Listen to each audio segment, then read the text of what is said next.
Hello guys, welcome to another session on sociology. So here I'll be introducing Karl Marx to you. So we'll start with the introduction of Karl Marx and we will discuss his idea about society in this session, and then we will move forward to the theory of historical materialism. So I hope all of you know that Karl Marx, a revolutionary thinker, and he in fact envisioned a society which is free from any kind of exploitation and the class divisions. And he primarily talked about two classes in his various conception of societies that we will be discussing in terms of mode of production. So especially when you talk about capitalist society, he consider haves and have-nots, or bourgeois or proletariat, or the capitalist and the worker. So his criticism of capitalism and its inherent inequalities which is associated with this setup remains one of the most profound analysis of the social structure that we witness even today. And he was so much dissatisfied with the socio-economic conditions of that point of time, which was worst. And Marx wanted to, see or change the world, and he wanted to have that socialism, and then that eventually ended communism, where the needs are, met equitably, or there is an equitable distribution of resources to everyone based on the needs. And he never wanted to merely interpret it; he really wanted to change it. And in fact, he himself have stated that the philosophers have only interpreted the world in various ways. The point is, however, it is to be changed, or the point is, however, is to change it. See, Marx introduced a theory of historical materialism. In that, he talked about different conception of societies, where he discussed the evolution of society, and in future he's talking about a society which is based on socialism, and that eventually ends in communism, which is the ideal society that he's actually dreaming about. So we will be discussing all these in the coming sessions, and this theory that he's discussing is completely relying or depending on the material conditions. I'll be discussing about that also. In fact, when we talk about the material condition, it is connected to the production process. So what is production process, what all things involved in production process, and everything is what we need to discuss. And I'll be discussing that when we talk about the idea about society when it comes to Marx. See, when we talk about Marx, there is one criticism or something which I want to discuss that always comes to my mind, that is Wilfred Pareto, whose criticism of Marx. See, it's like this only. When someone said there were birds, the bats would cry, and they will say that, no, we are mice. So when someone is saying that there were birds, they will cry and tell that, no, we are birds, we are mice. And when someone said that they were mice, then they protest against that and they will say that they were birds. So the thing is that whatever is the interpretation one makes of Marx, others can offer alternative interpretation. So this is something which you need to keep in mind when we study Marx. There is another classic criticism also, Hannah Arendt. Okay, so if Marx seems to be forgotten, it is not because Marx thought and the methods he introduced have been abandoned or forgotten. Rather, because they have become so axiomatic that their origin is no longer remembered. But again, these are things that you can keep in mind when we discuss about Marx. Of course, there will be different and differing and opposite perspectives that we will be seeing in terms of functionalist. But this perspective definitely introduced some vital element in your analysis of society. So let's start with his understanding of society. See, he starts his analysis by talking about this production process. Think about this. If you need to survive, what you need to produce. Without production, you cannot survive. So what does that mean? Production is essential for the survival of human being. And man must fulfill the basic needs, right? Basic needs of survival. What are they? It is food, clothing, shelter, and all these through the production process. And then if your basic needs are met, you will create new needs. That's how the production is a never-ending process. And production could have been the first historical act, because if you need to survive, you have to produce. So firstly, it is the basic needs, and the basic needs are met, you create new needs, and you start producing new things. So production is the first historical act, and production is the never-ending act. So the need is never ending, right? Because of this increasing needs, the production keep on, coming, and it is a never-ending process.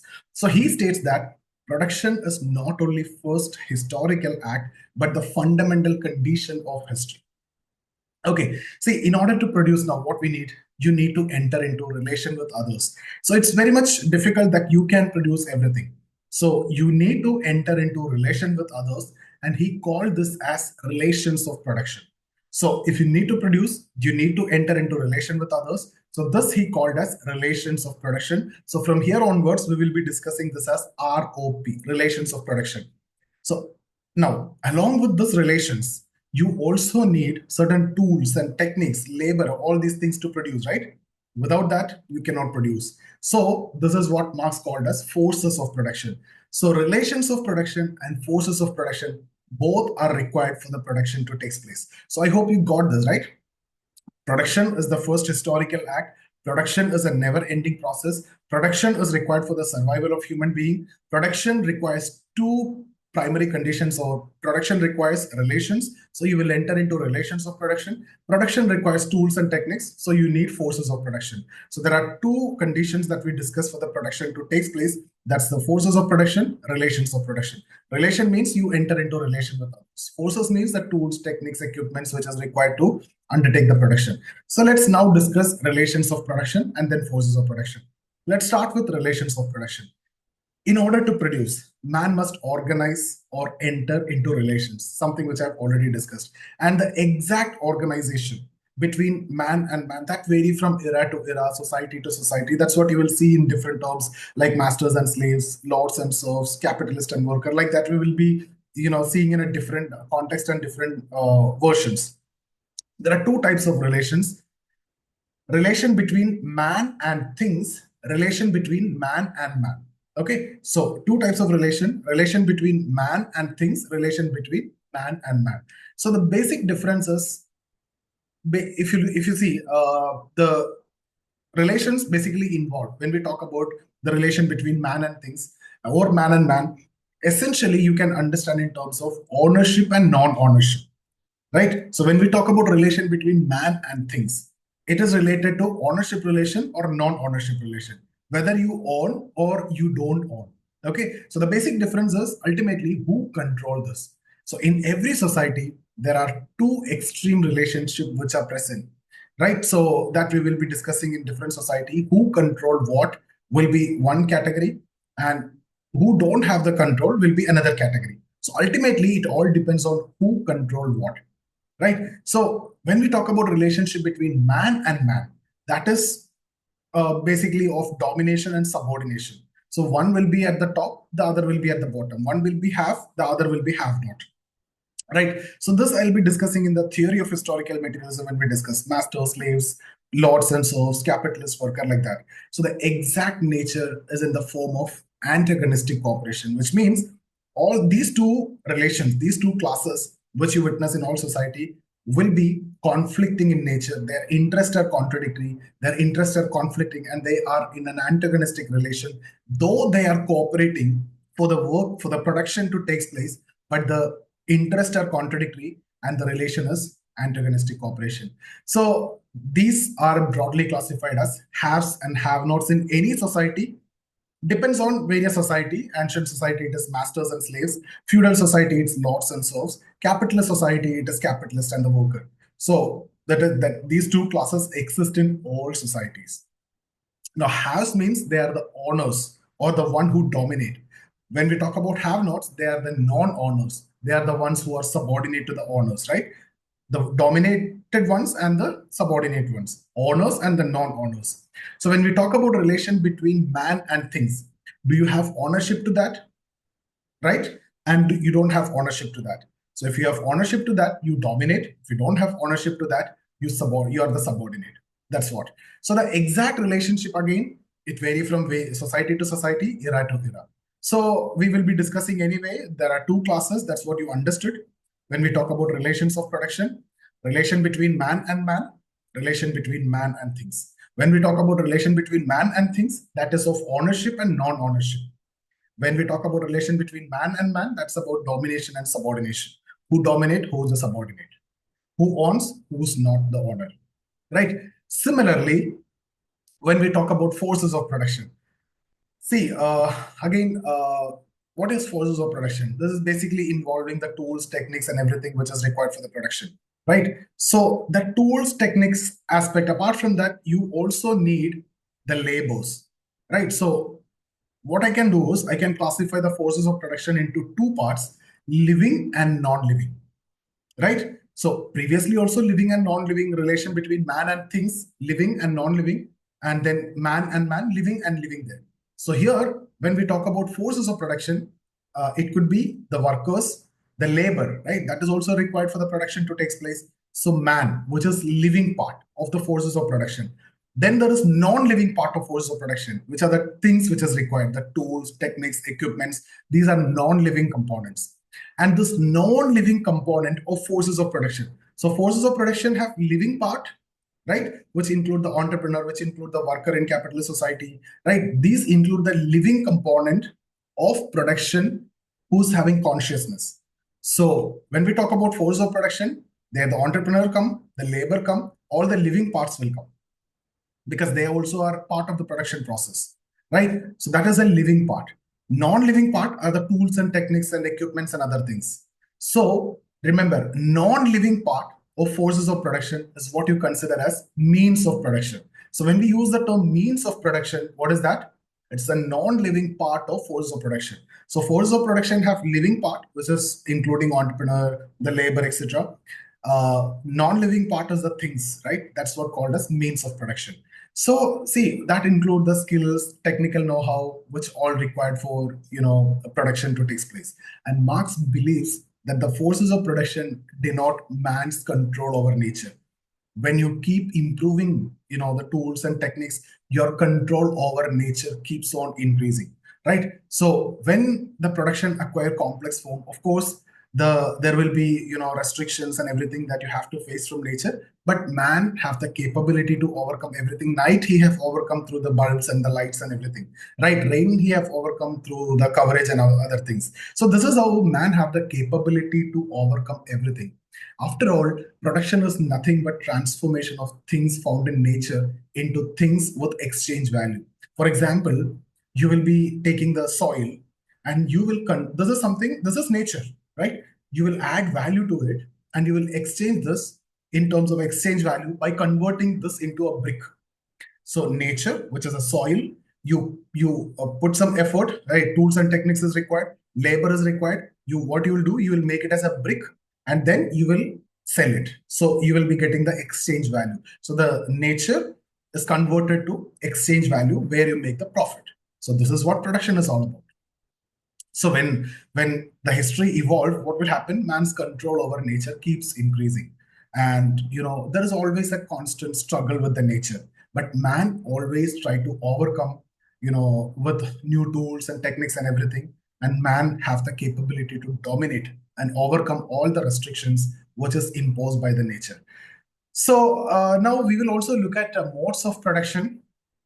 See, he used different terms to explain society. He used social formation, he used modes of production, right? All these are, used to explain society. Modes of production means society. Ancient society means ancient mode of production. Feudal society means feudal mode of production. Capitalist society means capitalist mode of production.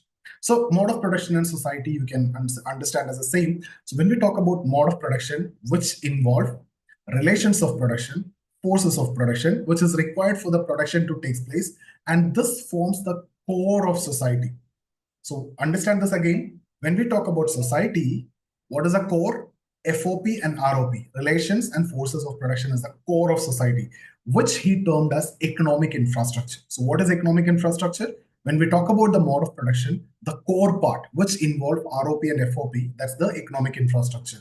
But when production acquire complex form, right, over a period of time, when you need to produce more and more, what is required? This core alone is not sufficient. FOP and ROP is not sufficient. You need support from other areas also. You need more laborers to come in. So education system will come. You need family, you need politics, you need religion. So all these will contribute the productions to take place or the production to increase. So these elements which comes over a period of time, which will support the production, is what he considered as superstructure. So economic infrastructure is the core, then superstructure, That's the periphery you can consider. Together, you form the mode of production. So any society you take, there is a core and there is, which is economic infrastructure. And then there is a superstructure, which help in the functioning of economic infrastructure. Family will help, religion will help, politics will help. So everything will help in the functioning of this. Okay, and this is what we will be, discussing in the coming sessions in detail. So I hope you got the idea of economic infrastructure, which include the forces and relations of production, social superstructure, which include the religion, family, values, morality, law, education, etc. So why this is coming? To support the production. So who's shaping this? It is a dominant class, right? The economic infrastructure shape these, how the family should be, how the religion should be, what kind of education system should be there, so that it will help in the production to take place. So the education system, the role is basically to create the labor. The family, the role should be to send the labor force to the workplace, right? So religion again motivate the workers to go and work. So this is how they shape all these superstructure. So what Marx says is the economic infrastructure that shapes the superstructure. The economic infrastructure, which is the core, which include the forces and relations of production, decide what should be the family, education, values, morality, education setup, politics, etc. of that society, because this ultimately going to help in the functioning of the economic infrastructure. So the relation is this: economic infrastructure shapes. You can in fact draw this diagram. You can download it from my PDF. You can download the PDF free of cost. Everything I have explained very clearly. So economic infrastructure, you can draw a block, show the arrow, shapes the superstructure, and show the arrow upside, help in functioning of economic infrastructure. So this is that complementary relation between economic infrastructure and superstructure.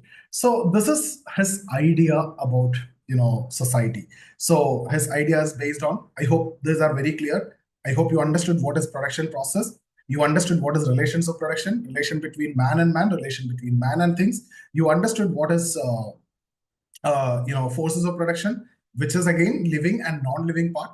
I hope you understood about economic infrastructure, which comprise of the core of mode of production, which is forces of production and relation of production, and the superstructure, the other peripheral element which help in the functioning of the setup, the society, right? Economic infrastructure. So that's how the structure. So now what we need to do is, in the next session, we can talk about the theory of historical materialism, where we will talk about the evolution of society in detail, so that things will be more clear to you.